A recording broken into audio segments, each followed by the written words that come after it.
What did you think about it? I didn't see it. What did you think? I saw a pirated version. Really? From Korea. I watched it while I was supposed to be working. Took 2 hours and 10 minutes of my life away, and it was crap. Really? I thought it was crap. Like, what was wrong with it? Like, okay, let's have the multicultural group of humans run around making jokes. It's always fun when you got a black guy making hip-hop jokes. That makes every movie funnier. Even if it's an animal movie where there aren't even humans, you got to make one of them black, and you got to make him go, whoa, this is the shizit. Look at me, I'm a lemur, and I'm talking about, you know, how hard it is living in the urban jungle. Get it? Anyway, it's not very funny, you know. And then there's one with the hippo that says, what kind of music you like? And she says, I like hippo hop. And she starts dancing. And I just want to say, fuck you, people. Fuck you, Hollywood. So that was in Transformers? No, in Transformers, there's a black guy who made lots of, oh boy, look at me, I'm Chris Rock, or whatever kind of jokes. And then, what's that one black guy that screams like a little girl all the time? He goes, nah! He's in some Jackie Chan movie or something, I don't know. Chris Tucker? Chris Tucker. Chris Tucker must die. Isn't that it? Oh, it's John Tucker. There's Wayne Brady, too, but he sings. I don't know who these people are. In pop culture today. But anyway, he was in there screaming like a baby. And then there were some other kids, you know, the beautiful people, the only ones that actually survived. They were running around screaming. And then the robots, they blinked. It was crazy. They blinked. They blink? What the hell's a robot got blinked for? I mean, it's bad enough you give some of them mouths and they don't need to eat. And then this one's blinking. What the hell? Well, he seems more human to me because he's blinking. Well, you can't blink. A 30-some-foot robot that's shaped like a truck. I feel more comfortable around him because he blinks at me. What the fuck? Anyway, and then the thing that really made me want to puke. You know, you saw Star Wars Part 7 or whatever it is, the one with Darth Vader. He comes out and they make him up like Frankenstein. He goes, no! Right. You remember that? Yeah. And you remember how you felt like, you know, your testicles crawled back up beside you when he said that? Because you're like, oh no, I just broke my heart. Well, George Lucas stabbed me in the balls. I had the female version of that, yes. Oh, okay. You felt like your ovaries dropped. Right. Anyway. Well, in this one, the big bad guy, you might remember him as the robot that was like 40 feet tall in the cartoon. They turned into a 2-foot gun. Really? It wasn't even 2 foot. It was like a handheld gun. It was a fucking pistol with a silencer on it. Now, that defies belief right there. My suspension of disbelief had crumbled. Is that Megatron? That was Megatron. Okay. You are correct. Well, Megatron's in this one, but he's a big ship of some sort. Actually, we got a big spaceship guy. But he's walking around looking for one of these kids. He's hiding in a pudway, like a big brown tunnel thing. He's walking around as a spaceship? And he's walking around as a robot, in his robot form, because it's more than meets the eye.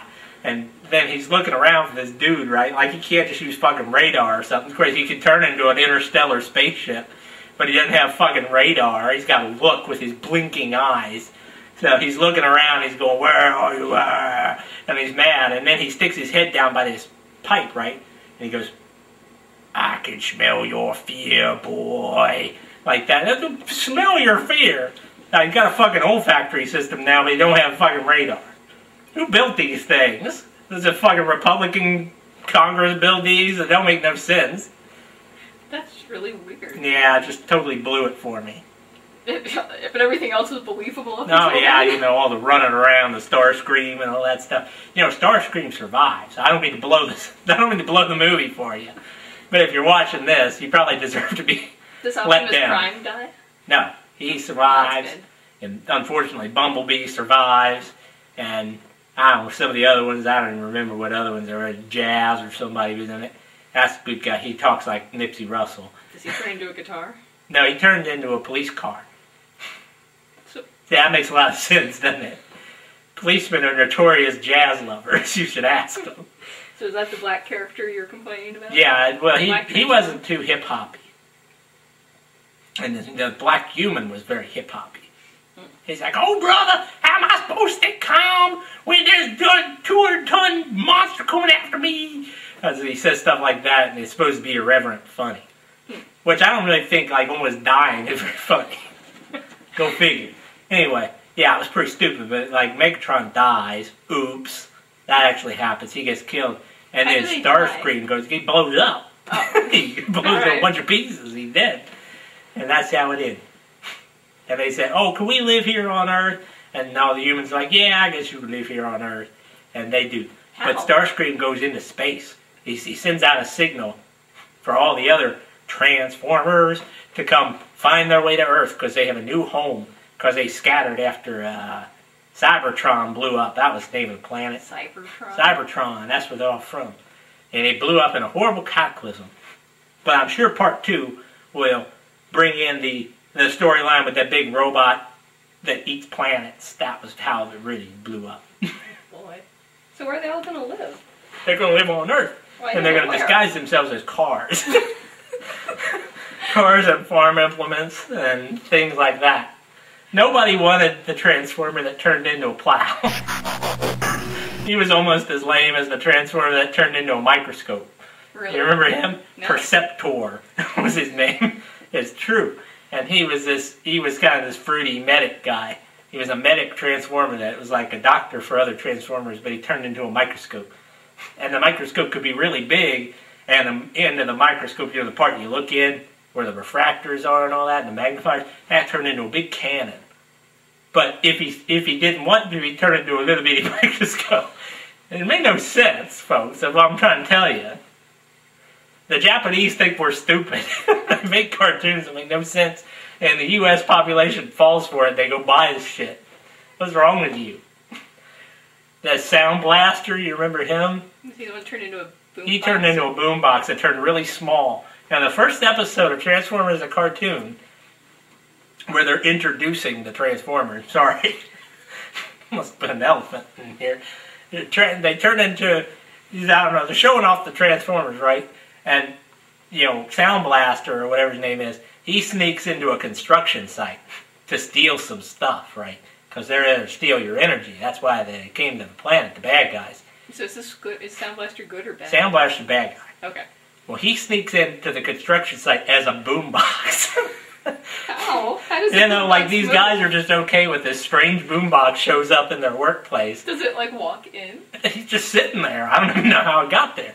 And then it opens up and the cassette comes flying out and it turns into some sort of jackal or something. It turns into a jackal robot that starts tearing the place up. And there's another one that turns into a bird. And then there's another one that turns into a little guy with pulverizers for arms. And he pounds on the ground and things fall down. These are all cassettes? They're cassettes. And they're all in the boombox? They're all in there. It's like 40 cassettes fly out of this thing. See, once again, here we go with physics. That's bad enough you gotta, make me believe there's a car that's gonna turn into a robot. And then you gotta turn around and you gotta ruin it by making a tiny cassette recorder that turns into a 30-foot robot, but also has 400 cassettes stuck inside of a plate. And then people are listening. It's playing music. That's how it sneaks in.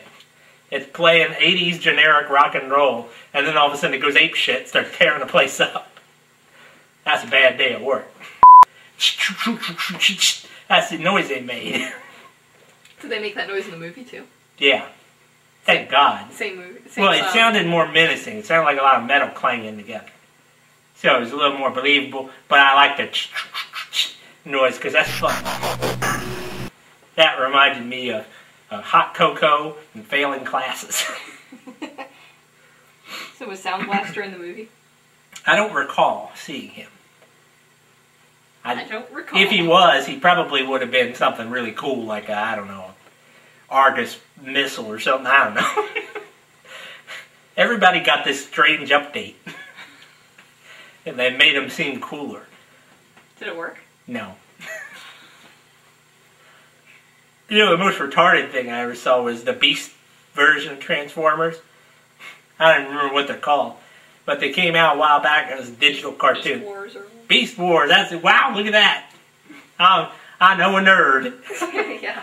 Now, well, Optimus Prime was a gorilla in that one. There's a robot that turned into a robot gorilla. Now, how stupid is that?